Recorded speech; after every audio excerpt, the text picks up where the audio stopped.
Your Excellency Hun Manet, thank you very much for joining us on The World. You're probably the first generation of Cambodian that has had the benefit of relative peace, an external education that has opened your mind to many different ways and systems. Where do you stand in terms of the way forward for Cambodia? I think there are factors that we need to preserve and build upon. Things that we need to preserve is at any cost, is the peace, stability, and security for the nations. That is the fundamental. It's a foundation for everything else. It's the development to stop prevention of further suffering and death of the people, like we've seen in the past of our history, because 500 years of internal conflicts. You're widely tipped to succeed your father, Hun Sen. Is that your expectation? Well, Cambodia is a multi-party democracy. The constitutions indicate that we have election every 5 years. So the choice, the decisions of who and when to be a leader is up to the people of Cambodia. But would you like to be Prime Minister? Is that an ambition of yours? Would you like to carry on that mantle? The answer is I don't know. You must. Yeah, I think it's the wish and the desire of the peoples. But if the people judge, and that is the time will tell, would that be something that you would find fulfilling, to lead your people? If the population, if the Cambodian peoples, desires, then that's their wish. But has it been something within your family that you have been groomed for? Have you talked about it for many years? Is it something that you felt? No. No, not at all? No, actually, our fathers has stated many times that he doesn't want any of his children to follow in politics. Well, you haven't listened very well, have you? No, you know, what is politics? Politics is, it's has so broad meaning, considering as doing political work or preparation for the, to hold political office. I think that's not necessarily true. What you do, what I've done in the past is purely for humanitarian basis, for example.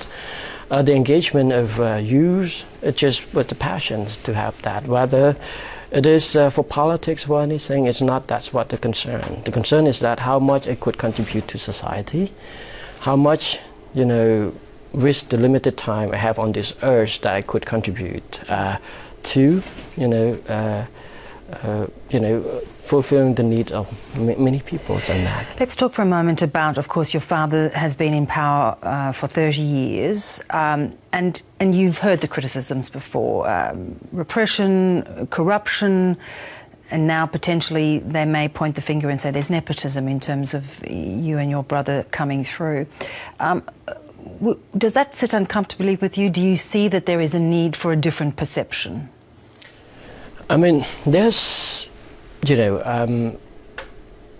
no way to hold people from making judgment on things. That's human beings. People would see a glass, would say, some would say half empty, would say half full.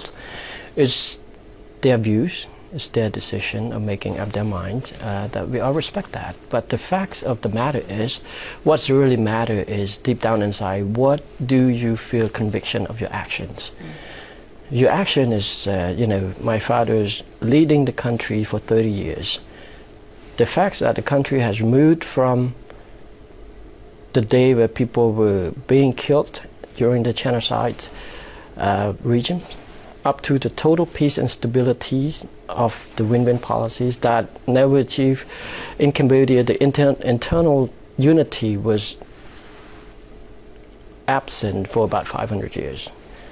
98, that's when the whole country was under one unified government for the first time in about 500 years. All the peace and prosperities, all the liberties, all the freedom of expressions, the rights to life, the rights to education, the rights to basics welfare, the rights to, whole form association is there. But by the same token, other countries that have moved in that same direction inevitably have to deal with those issues of corruption and giving everyone equal rights. Please name a countries in this world that don't have corruptions. Some to greater or lesser extent, yes. It's part of the journey. The matter is not what we call a moral relativism. Because it happened in other countries, it should be all right happen in Cambodia. It's not. The government, especially the Prime Minister, has taken and has speaking in public and taking many actions to counter and to eradicate and reduce the level of corruption. It started by the fact that we acknowledge there is still some problem to a certain extent, but there also progress in this realm. You know, the establishment of anti-corruption unit, the reform in many public sectors services, the reform in education services, and all this stuff, and the arrest and conviction of many high-level officials that conducting that. So, do you talk to your father about how long he's going to stay? And for you, if the people want you to, you'd be Prime Minister.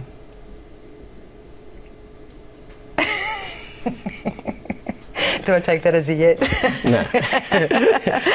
Not yes. Not yet, but in time. No, not yes. Not yet. Marneth, Your Excellency, thank you so much for joining us. Thank you very much. Thank you.